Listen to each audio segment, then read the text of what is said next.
One of the claims which keeps coming up in the comment section is that I am not impartial. Of course I'm not.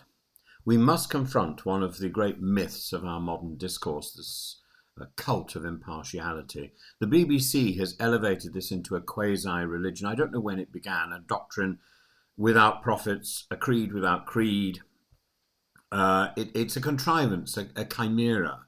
Impartiality as an ideal is presented to us as if it were some sort of platonic form, crystalline, untouched by human stain, yet history tells us otherwise. The Greeks were gloriously biased.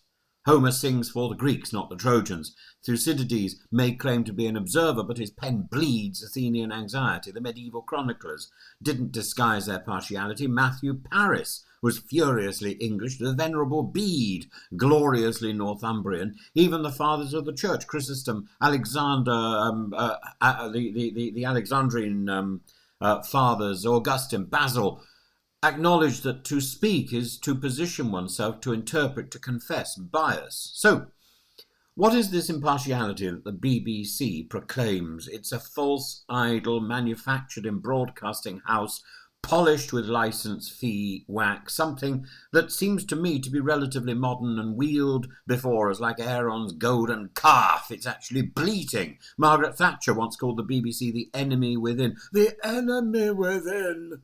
Not because it was partial, but because it was pretending not to be.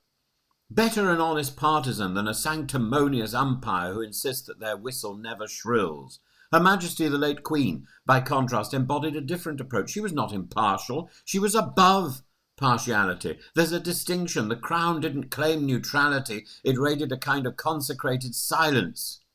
Kabbalistic thought would call this iron, that nothingness that contains all possibilities. In Christian theology, the same might be aligned with apophatic tradition, God beyond our categories, beyond even bias. And in Islamic philosophy, Al-Ghazali insisted that only divine truth is untainted by human passion. Men may strive for fairness, yes, but impartiality belongs to God. And the BBC has mistaken an eschatological hope for a broadcasting standard. It's absurd. To be impartial is not human. It's a form of angelism.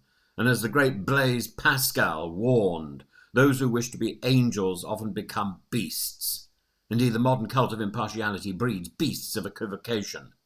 It leads to the false balance. One scientist versus one crank on climate change, one doctor versus one quack on vaccines, as if the weight of truth were measured by head count rather than substance. Our medieval friends would have laughed at the BBC, would have laughed at us. A monk in a scriptorium didn't copy with pretense to neutrality. He illuminated with gold, with colour, with glory, because truth deserved embellishment and falsehood deserved correction or mockery. Chrysostom thundered from the pulpit that to stay silent in the face of sin is itself a sin. Basil the Great wrote that truth without courage is cowardice. Impartiality, then, is not virtue. It is often cowardice dressed up as wisdom. And the Kabbalists tell us that the world is sustained by da'at, knowledge. But that knowledge comes in sparks, broken vessels, partial visions, bias in that sense of being human. To acknowledge bias is to acknowledge our condition.